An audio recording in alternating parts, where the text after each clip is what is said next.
नमस्कार, ABC channel में आपका स्वागत है। मैं हूं सचिन श्रीवास्तव और आप मेरे साथ देखेंगे आजमगढ़ से जुड़ी खबरें। आइए नजर डाल लेते हैं आज की खास खबरों पर।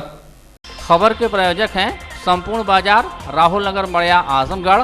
सामानों पर 10 से 40% तक की छूट। Cross Valley International School, Kukulipur, Sathiyaon, Azamgarh और वुडन टच, भवनाथ, आजमगढ़।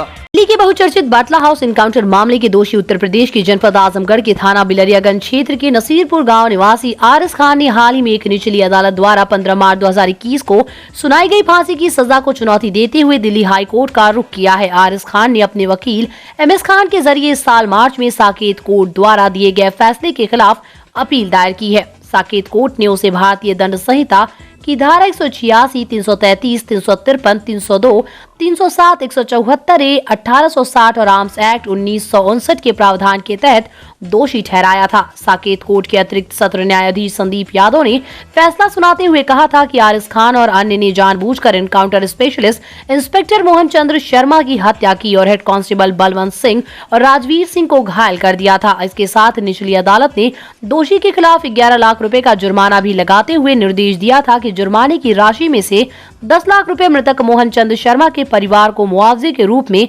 दिए जाएं। दिल्ली पुलिस की स्पेशल सेल ने काफी तलाश के बाद आरिस खान को गिरफ्तार करने में कामयाबी पाई थी। वो कथित तौर पर आतंकी संगठन इंडियन मुजाहिदीन से जुड़ा था। दिल्ली पुलिस के अनुसार आरिस खान 19 सितंबर 2008 को दिल्ली के जामिया नगर में हुए एनकाउंटर के दौरान बाटला हाउस में मौजूद था, लेकिन मुठभेड़ के दौरान भागने में सफल रहा, जिसमें इंडियन मुजाहिदीन के 2 संदिग्ध आतंकवादी मारे गए थे और 2 अन्य को गिरफ्तार कर लिया गया था। एनकाउंटर में मारे गए संदिग्ध आतंकवादियों में आतिफ अमीन और मोहम्मद साजिद शामिल थे, जबकि गिरफ्तार किए जाने वालों में मोहम्मद सैफ और जीशान शामिल थे। गौरतलब है कि 13 सितंबर 2008 को दिल्ली में 5 जगहों पर हुए सीरियल ब्लास्ट में कम से कम 30 लोग मारे गए और 100 से अधिक घायल हो गए थे। इन धमाकों के एक हफ्ते बाद बाटला हाउस एनकाउंटर हुआ था।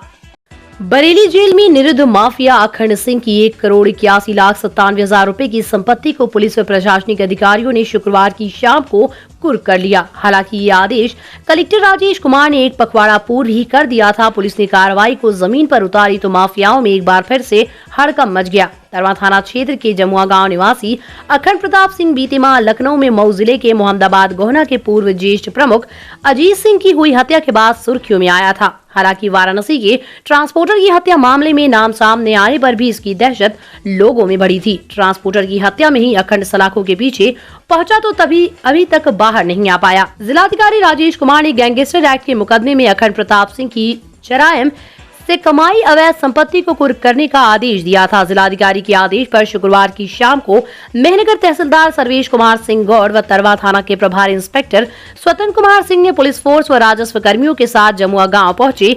जमुआ व नदवा ग्राम में अखंड सिंह व उनकी पत्नी वंदना सिंह के नाम से क्रय की गई अचल संपत्ति को कुर्क कर लिया। कुर्क की गई अचल संपत्ति का प्रशासक तहसीलदार मेहनगर को बनाया गया है। पुलिस व प्रशासन की ये कार्रवाई पूरे दिन क्षेत्र में चर्चा का विषय बना हुआ था। तरवा थाना क्षेत्र के जमुआ गांव निवासी व तरवा के पूर्व ब्लॉक प्रमुख अखंड प्रताप सिंह पुत्र स्वर्गीय साहब सिंह के खिलाफ तरवा थाने में वर्ष 2008 में गैंगस्टर के 3 वर्ष 2015 में गैंगस्टर का एक मुकदमा दर्ज किया गया था। गैंगस्टर के दर्ज 4 मुकदमों में पुलिस ने चार्जशीट कोर्ट में प्रेषित कर दिया था। इन मुकदमों में अखंड काफी लंबे से अरसे से गैर हाजिर चल रहा था। वाराणसी के ट्रांसपोर्टर धनराज यादव की 11 मई 2013 को हुई हत्या के बाद अखंड सिंह का नाम आरोपित के रूप में सामने आया।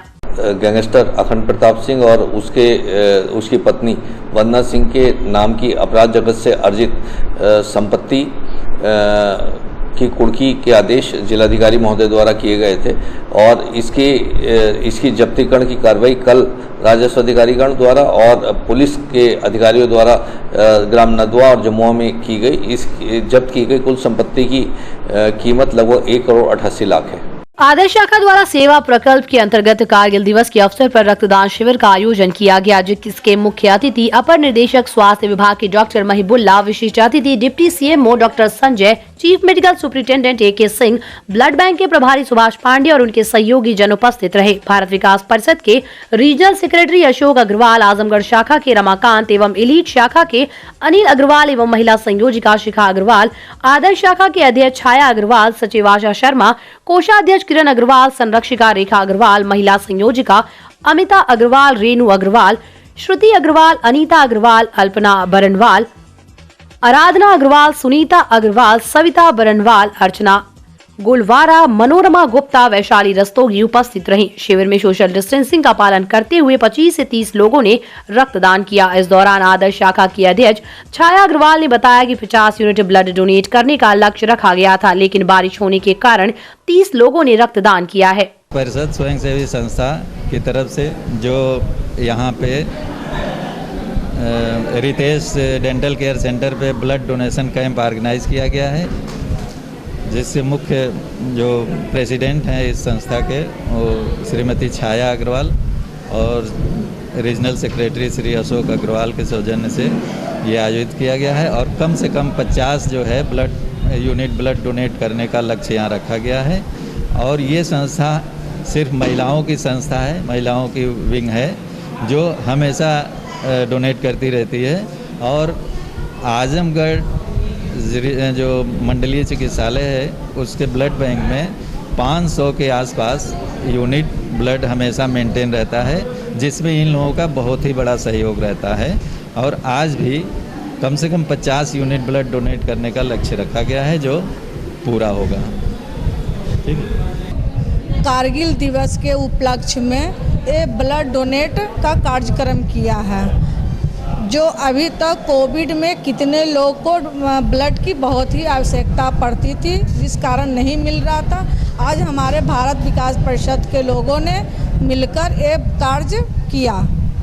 जिला पंचायत राज अधिकारी द्वारा 259 सफाई कर्मचारियों का स्थानांतरण उनके ब्लॉक से अन्य ब्लॉक में दूर दराज कर दिया गया है, जिसके संबंध में उत्तर प्रदेश पंचायती राज ग्रामीण सफाई कर्मचारी संघ का एक प्रतिनिधि DPRO से मिला और जो स्थानांतरण में कमियां हुई है उसके संबंध में ज्ञापन सौंपा। जिला संगठन द्वारा अपना पक्ष रखते हुए बताया गया कि जनपद में लगभग 300 सफाई कर्मचारी अन्य विभागों विकास खंडों से संबंध है, उनकी एक सूची मांग कर उन राजस्व ग्रामों में तैनात कर दिए जाएं जो राजस्व ग्राम खाली है। इस दौरान जिला पंचायत राज अधिकारी ने आश्वासन दिया कि स्थानांतरण में जो अनियमितता हुई है उस पर विचार करके दूसरी सूची बनाकर स्थानांतरण किया जाएगा और सहायक विकास अधिकारी को निर्देश दिया कि दूसरी सूची जारी होने तक सफाई कर्मचारियों को कार्य मुक्त न किया जाए।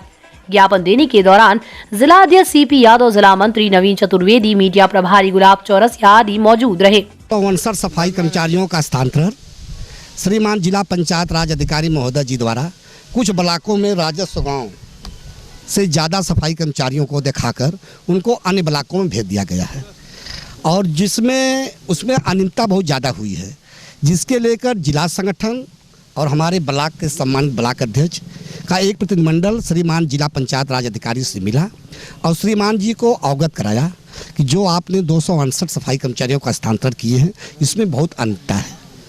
उनको जिला संगठन ने समझाया और हमारी मांगे कि श्रीमान जिला पंचायत राज अधिकारी ने माना कि हाँ सफाई कर्मचारियों का स्थानांतरण अनियमितता हुई है, यह पुनः आदेश पर विचार किया जाएगा और दूसरा आदेश संशोधन करके दूसरा आदेश पारित कर दीजिए। जब तक दूसरा आदेश नहीं जाता है तब तक यह आदेश निरस्त माना जाएगा, जिससे सफाई कर्मचारी इससे खुश होकर अब जा रहे हैं, कोई धरना प्रदर्शन नहीं करेंगे। अब दूसरा लिस्ट देंगे, उस पर विचार किया जाएगा। प्रत्येक राजस्व गांव में सफाई कर्मियों की तैनाती का निर्देश है। विभिन्न विकासखंड जो शहर के नज़दीक हैं वहाँ पे स्ट्रेंथ से अधिक सफाई कर्मी तैनात थे, उनको वहाँ पे जो एक्स्ट्रा सफाई कर्मी थे जहाँ रिक्त पद था वहाँ पे उनको स्थानांतरित किया गया है, जिसके क्रम में आज संगठन के सारे लोग जो सफाई कर्मचारी के अध्यक्ष और विभिन्न ब्लॉकों के संगठन के अध्यक्ष आए हुए थे, उनका ये कहना था कि कुछ लोगों का ट्रांसफ़र बहुत दूर हो गया है, छोटे कर्मचारी हैं और करीब 40-40 किलोमीटर दूर हो गया है। तो इसके विषय में उनको आश्वासन दिया गया कि ऐसी जो परिस्थितियां हैं इनको देख करके अगर सुविधा अनुसार इनको विचार करते हुए सही कर दिया जाएगा और उनको परेशानी न हो, यह प्रथम दृष्टया इस चीज़ को देखना आवश्यक है और हर सफाई कर्मचारी हर राजस्व गाँव में तैनात हो जाए, जिससे हमारी सफाई की व्यवस्था बढ़िया हो जाए। 259 लोगों में रिक्त ग्राम पंचायतों में राजस्व गाँव में विभिन्न विकास खंडों में किया गया है। 259 मतलब राजस्व गाँव रिक्त थे, इनको 259 गाँव में तैनात कर दिया गया। जो थोड़ा सा ज़रूरत से ज़्यादा दूर पे हो गए हैं उन पर पुनर्विचार करके संशोधित कर दिया जाएगा कि उनके सुविधा को ध्यान में रखते हुए जिसे काम समय से कर सकें। पूर्णिमा पर्व को परशुराम सेवा समिति ने नगर से सटे चंद्रमा ऋषि आश्रम सिलनी स्थित भगवान परशुराम के मंदिर पर वैदिक रीति से मनाया। प्रारंभ में उपस्थित लोगों ने भगवान परशुराम की प्रतिमा पर माल्यार्पण व पुष्प अर्पित कर मानव कल्याण के लिए पूजन अर्चन किया एवं विश्व को कोरोना संकट से मुक्ति दिलाने हेतु प्रार्थना की। इसी क्रम में आयोजित गोष्ठी को संबोधित करते हुए समिति के संरक्षक पंडित सुभाष चंद्र तिवारी कुंदन ने कहा कि सनातन धर्म में गुरु पूर्णिमा पर्व का विशेष महत्व है। इस दिन गुरु और व्यास की पूजा की जाती है। भगवान परशुराम को श्रेष्ठ गुरु बताते हुए श्री कुंदन ने कहा कि द्वापर युग में भीष्म पितामह गुरु द्रोणाचार्य महारथी कर्ण भगवान परशुराम के ही शिष्य थे। उन्होंने सदैव अन्याय व अत्याचार का विरोध करने की शिक्षा दी। भगवान परशुराम अमर हैं और कल्कि पुराण के अनुसार वो भगवान विष्णु के 10वें अवतार कल्कि के गुरु होंगे। संचालक समिति के महामंत्री संजय कुमार पांडे ने कहा कि इस मौके पर मंदिर के महंत बम बम गिरी, अरुण कुमार पाठक, डॉक्टर एच.एन. पाठक, महंत संजय पांडे, सौरभ उपाध्याय, अच्युतानंद त्रिपाठी, सौरभ मिश्र, स्वतंत्र पांडे, रजनीकांत तिवारी आदि उपस्थित रहे। भगवान परशुराम सेवा समिति द्वारा चंद्रमा ऋषि आश्रम पर स्थित भगवान परशुराम के मंदिर में गुरु पूर्णिमा के कार्यक्रम का आयोजन किया गया है। हमारे सनातन धर्म में गुरु पूर्णिमा का बहुत ज़्यादा महत्व है। इस दिन गुरु और व्यास की पूजा की जाती है। भगवान परशुराम हमारे समाज के लिए बहुत ही आदर्श पुरुष रहे हैं। उन्होंने अन्याय और अत्याचार के विरुद्ध आवाज़ उठाने की सीख दी। महाभारत काल में उनकी गणना श्रेष्ठ गुरुओं में की जाती है। भीष्म पितामह, गुरु द्रोणाचार्य और कर्ण जैसे महारथी इन्हीं के शिष्य रहे और भगवान परशुराम आज भी तपस्यारत हैं। ऐसा माना जाता है कि कलयुग में जब भगवान कल का अवतरण होगा तो वह उनके गुरु के रूप में पुनः लोगों के सामने आएंगे। तो ऐसे महापुरुष जो भगवान विष्णु के 6ठे अवतार हैं, उनके मंदिर पर ब्राह्मण समाज द्वारा गुरु पूर्णिमा पर्व बनाने का निर्णय लिया गया। कहने को तो योगी सरकार ने प्रदेश में सड़कों को गड्ढा मुक्त करने का अभियान चला रखा है, लेकिन इस अभियान की हकीकत तो यही है कि जिले की सड़कें अभी भी जर्जर अवस्था में हैं। इनकी सुध लेने वाला कोई नहीं है। इनकी खस्ताहाल सड़कों में शामिल है मुबारकपुर से जीएनपुर जाने वाला रोड, जो पिछले 1.5 वर्ष से अपनी दुर्दशा पर आंसू बहा रहा है। गर्मी के मौसम में जहाँ पर धूल का गुबार उठता है, वहीं बरसात में इसकी हालत जर्जर हो चुकी है। बड़े बड़े गड्ढे आए दिन दुर्घटना का कारण बन रहे हैं, लेकिन संबंधित विभागों के कानों पर जून तक नहीं रेंगे। स्थानीय लोगों का कहना है कि आए दिन इस रोड पर आम राहगीर से लेकर माननीय गुजरते हैं, लेकिन कोई भी इसकी खस्ता हालत को सुधारने का प्रयास नहीं कर रहा है। अक्सर राहगीर इस सड़क पर गिरकर चोटिल होते रहते हैं। स्थानीय लोगों ने मांग की कि प्रशासन जल्द से जल्द इस सड़क का निर्माण कराए। ये रोड जो है करीब 7 वर्ष ऊपर से खराब है। क्या हालत है? क्या हालत, गड्ढी गड्ढा है और रोड बराबर है नहीं और टूटा फूटा है। आने जाने में धूल धक्का उठता है। आने जाने धूल धक्का उठता है। गिट्टी डाले हैं, गिट्टी छटक जाता है, किसी के कपाल फूट जाएगा, कोई गिर जा रहा है। बारिश हो जाएगा तो बड़ा बड़ा गड्ढा हो जाता है। कहाँ से ये रोडवे से लेकर अलीनगर तक पूरा खराब है। अतरौलिया थाना क्षेत्र के भेदौरा के ग्रामीणों की शिकायत पर दिनांक 27 जून को नायब तहसीलदार धर्मेंद्र सिंह के नेतृत्व में एक जांच टीम गांव में पहुंची थी। जांच टीम ने लोगों का राशन कार्ड नंबर सहित बयान नोट किया था। इस जांच में लोगों में कोठीदार के प्रति भारी आक्रोश दिखा था। लोगों ने गाँव में ही कोठीदार को सस्पेंड करो का नारा लगाकर जोरदार विरोध प्रदर्शन किया था। गाँव के ही पवन सिंह ने बताया कि दिनांक 7 जून को भेदौरा के ग्रामीणों ने मुख्यमंत्री कार्यालय को एक पत्र के माध्यम से राशन वितरण में हो रही घटतौली के मामले को अवगत कराया था, जिस पर मुख्यमंत्री कार्यालय से जिलाधिकारी आजमगढ़ को जांच कराने का निर्देश दिया गया। जिसके क्रम में 27 जून को जांच टीम ने पहुंचकर जांच की और अपनी रिपोर्ट एसडीएम बूढ़नपुर को सौंप दी थी। एसडीएम बूढ़नपुर ने जिलाधिकारी आजमगढ़ को कोठीदार पर कार्रवाई करने के लिए प्रस्ताव भेजा है। इसमें कोठीदार के विरुद्ध अनियमितता पाई गई और कोठीदार के विरुद्ध कार्रवाई का आदेश भी कर दिया गया है, लेकिन अभी तक सस्पेंड का ऑर्डर नहीं हुआ है। मंत्री महोदय को कोटेदार के खिलाफ एक शिकायती पत्र भेजा गया था, जिसमें कोटेदार द्वारा मानक के अनुसार राशन वितरण नहीं किया जा रहा था, जिसको संज्ञान में लेते हुए मुख्यमंत्री महोदय ने डीएम को तत्काल प्रभाव से जांच कराने का आदेश दिया। जिस बाबत डीएम महोदय ने एसडीएम को आदेश दिया। एसडीएम महोदय टीम गठित करके नायब और आरओ को मौके पे जांच करने के लिए भेजे, जिसमें आरओ और नायब महोदय ग्राम सभा की जनता का बयान दर्ज किए और उसके बाद अपनी सूचना जो है आख्या एसडीएम साहब को प्रेषित किए। एसडीएम साहब द्वारा ये सूचना डीएम साहब को प्रेषित की गई, जिसमें कोटेदार के विरुद्ध अनियमितता पाई गई और कोटेदार के विरुद्ध कार्रवाई प्रस्तावित का आदेश भी पारित कर दिया गया, लेकिन अभी तक सस्पेंशन का आर्डर पारित नहीं हो पाया है। वुडन और एल्युमिनियम हुआ पुराना, यूपीवीसी विंडो और डोर्स का आया जमाना। अपने घर, मकान और ऑफिस में लगवाएं शानदार यूपीवीसी विंडो और डोर्स। दीमक, पेंट, पॉलिश के खर्चों से बचें। High security, sound proof, energy saving, fire resistant, water proof, one time investment. UPVC window और डोर्स अब आपके शहर आजमगढ़ में उपलब्ध। Windows INC besides BJP office, roadways, civil lines, Azamgarh. Wall interior के लिए भी संपर्क करें। 3D wallpaper, 5D wallpaper, designing wallpaper, kitchen, bedroom and drawing room wallpaper. संपूर्ण बाजार, राहुल नगर, मड़िया, आजमगढ़। किराना store, general merchant, cosmetic, fast food, home and kitchen के सामानों का आजमगढ़ का सबसे बड़ा प्रतिष्ठान।